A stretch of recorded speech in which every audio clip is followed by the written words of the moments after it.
Estamos de volta com o programa Dinâmica do Direito, aqui nos estúdios, doutor Otoniel Maia, advogado criminalista, ele que também está à frente da Comissão de Segurança Pública aqui da OAB Subseccional de Mossoró, nos ajudando a entender a temática das prisões em flagrante, os diversos meios de prova que podem embasá-la. E nesse bloco especificamente, doutor, vamos falar sobre um caso que gerou repercussão nacional. Eu confesso que quando assisti o vídeo me senti enojado. Apesar de nós sermos da área do direito, a gente já vimos muita coisa, a gente passa por situações de ter que ver, mas eu me sinto, meu estômago embrulhou quando vi aquelas cenas, apesar de estarem borradas.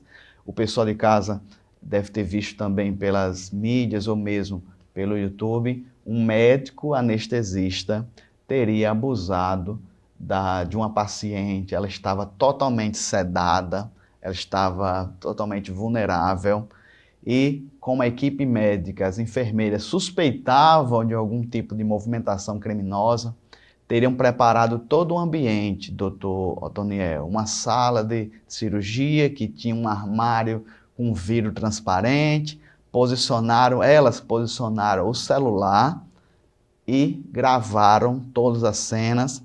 Posteriormente, informaram a autoridade policial, a delegada foi na própria clínica e efetivou a prisão como flagrante.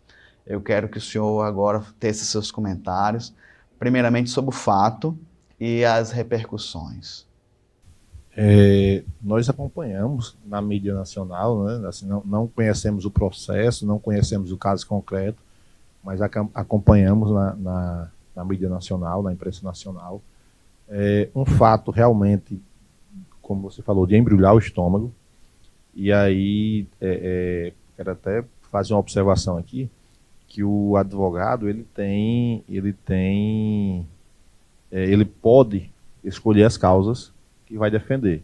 Né? Ele pode escolher as causas que vai defender. Inclusive, eu vi que um escritório de advocacia que iniciou na defesa do anestesista acabou por desistir, não sei por quais motivos, mas acabou desistindo da defesa dele e acredito que ele já deva ter constituído nova defesa.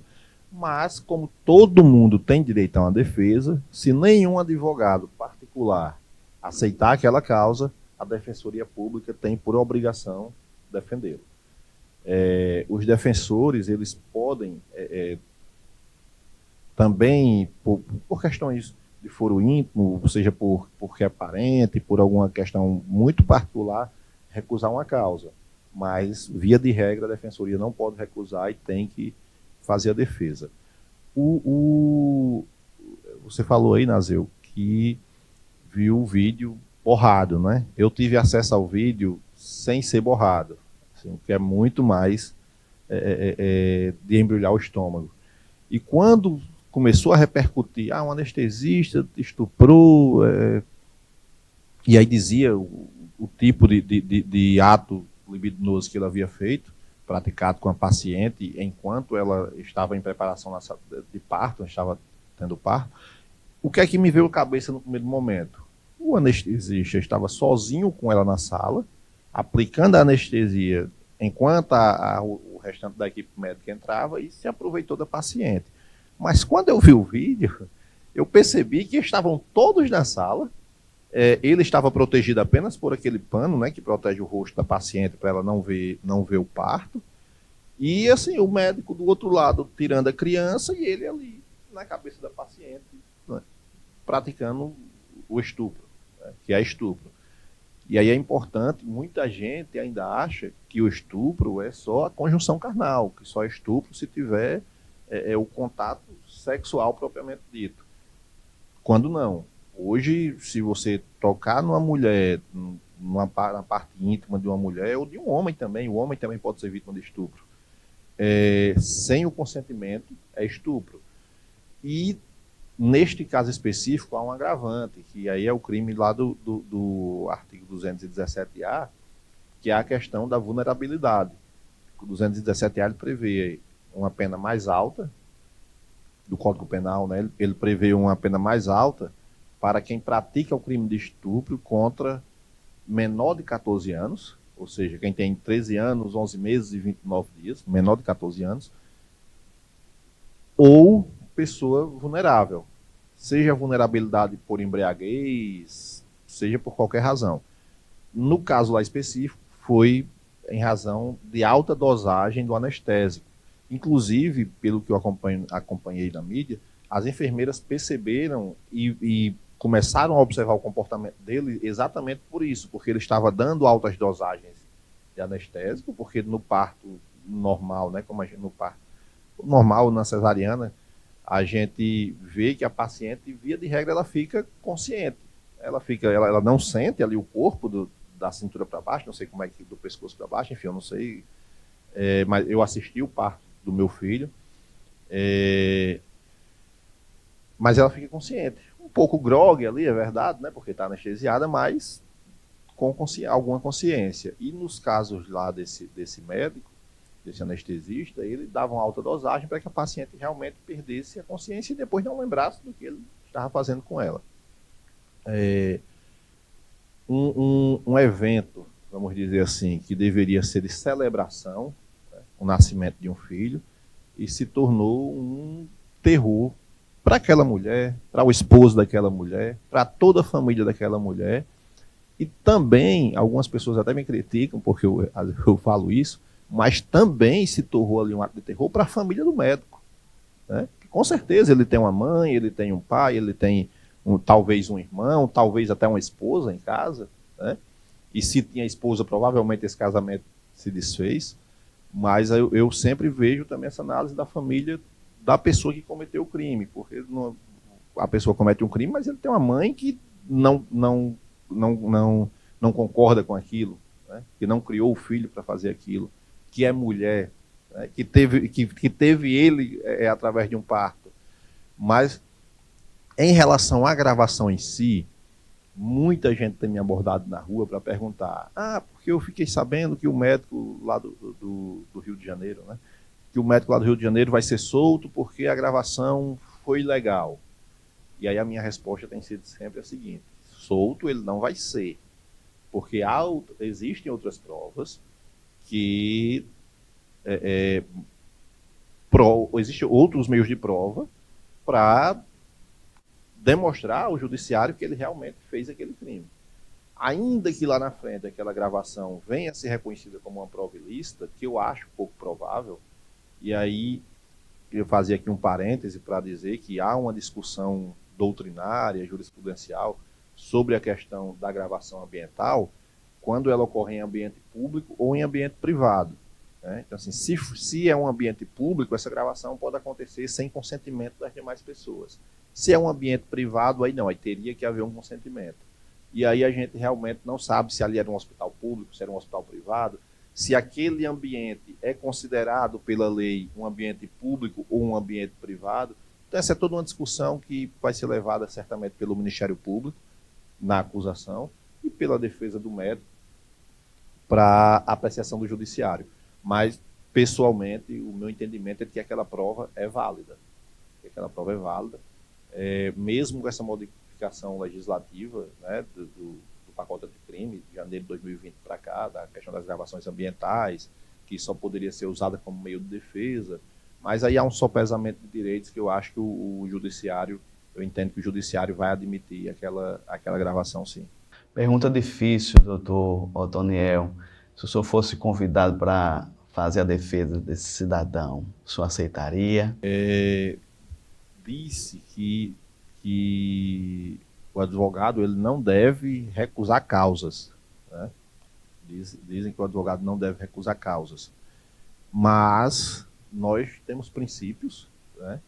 E em relação a crimes sexuais, desde o início, desde quando eu estava na faculdade, que eu sempre olhei com um olhar diferente, né? Assim, eu tenho filhos, tenho irmãs, eu próprio posso ser vítima de um crime sexual, né? Ninguém está isento. E assim, são crimes que realmente eles trazem uma repulsa, né? Trazem uma repulsa social, vamos dizer assim. mas que as pessoas merecem defesa. Nesse caso específico, vendo aquele vídeo, eu não aceitaria aquela causa. Como eu falei, eu assisti o parto do meu filho, então eu vendo aquela cena ali, eu me lembrei, veio à minha mente a minha esposa ali tendo meu filho e eu assistindo. Então, assim, por questões de intimidade minha, eu não aceitaria aquela causa específica. Mas a depender da forma, a depender do que a pessoa acusada, saindo desse caso concreto, a depender do que a pessoa acusada narra, a gente já pegou, sim. Inclusive, eu acho que eu tenho 15 anos que advogo, estou os últimos 11 exclusivamente na área criminal, e nesse período eu devo ter pego, acho que 2 ou 3 crimes sexuais, embora tenha sido procurado em muitos outros. Muitos outros eu não aceitei, mas uns 2 ou 3 eu aceitei, e os que eu aceitei, eu consegui provar a tese do meu cliente. Inclusive através de estudos com equipes multidisciplinares, que são formadas por psicólogos, psiquiatras, assistente social, educadores, nós conseguimos êxito em provar que aquelas acusações eram falsas. E existe muita falsa acusação de estupro, muita. Como eu falei, isso saindo do caso concreto, que aquilo ali é evidente, existiu, aquele médico está preso, deve ser punido na forma da lei, né? Os direitos dele devem ser observados. Enfim, embora ele não tenha observado os direitos da vítima, né? E isso é uma discussão que nós, advogados criminalistas, ouvimos muitas críticas por conta disso. Mas ele não respeitou o direito da vítima, tem que ter o direito respeitado. Nós vivemos em um Estado democrático de direito. Se você não quer que o direito da pessoa que cometeu o crime seja respeitado, cobre do seu deputado federal, do seu senador, para que ele modifique a lei lá no Congresso. Enquanto essa Constituição estiver aí, enquanto essas normas vigentes estiverem aí, deve ser dessa forma. E o que eu sempre falo também é que quando a acusação é sobre nós ou sobre um parente nosso, nós queremos toda a proteção da lei, né? Quando é com outro, aí não, com o outro tem que punir, tem que matar, tem que executar, mas quando é com nós ou com um parente nosso, a gente quer sim a proteção da lei. Doutor Neon, acredito que uma das estratégias pode ser essa questão mental do médico. Ele não estaria nas suas funções, algum tipo de compulsão. Um tipo de estratégia dessa, o senhor acha, assim, vindo de fora, vendo de fora, pode ser válida em algum momento, se comprovada através de psiquiatras, laudos psiquiátricos? Eu penso, como eu já falei, é uma causa que eu não aceitaria no meu escritório, mas como advogado, o único meio de defesa que eu vejo ali, embora eu acredite que o advogado vá alegar essa questão da ilicitude da prova, enfim, mas não vai colar porque tem outras vítimas, tem as enfermeiras que presenciaram as outras vítimas, que são testemunhas. O único, talvez não o único, mas o que eu visualizo como meio de prova ali seria realmente a questão da sanidade mental. Se pedir realmente um estudo psiquiátrico, psicológico, para verificar a sanidade mental daquele médico, porque aí, havendo uma comprovação de que ele não estava nas suas totais faculdades mentais, ele teria, ao invés de uma pena de prisão, ele iria cumprir uma medida de segurança de internação em um hospital psiquiátrico, por exemplo, o que é bem mais brando do que cumprir a pena mínima para aquele crime é de 8 anos. Né? Então, pela forma que aconteceu ali, o juiz pode aplicar a pena um pouco acima do mínimo. Eu acredito que naquele crime específico ele pegaria aí uns 12 anos. Se ele for réu primário, cumpriria 2/5 da pena, vai dar aí, eu acho que uns 5 anos, mais ou menos, efetivamente preso. Né? Que as pessoas criticam muito também, mas pegou 50 anos e só vai passar 5 presos, só vai ter 1/6, 2/5, são as frações da pena que a lei de execução penal prevê. Mas a saída ali, assim, num primeiro momento, o que a gente visualiza seria isso sim, uma eventual medida de segurança por insanidade mental. Fora disso, a gente não visualiza outro meio de defesa. Entendo. Estamos aqui com o doutor Toniel Maia, nos ajudando a entender a questão das prisões em flagrante. Nesse bloco específico, comentamos o caso do médico anestesista que abusou da sua paciente em trabalho de parto. Doutor Otoniel, próximo bloco, vamos para as considerações finais, alguma coisa que porventura ficou pendente ainda, falar sobre flagrante, mas eu queria focar também sobre as gravações que acontecem, foi autorizado em São Paulo, na verdade uma determinação que cada agente policial tivesse a sua câmera, tiracolo, para gravar toda a atividade policial, e eu vou precisar aqui dos comentários de Vossa Excelência, e você de casa permaneça conosco, voltamos já.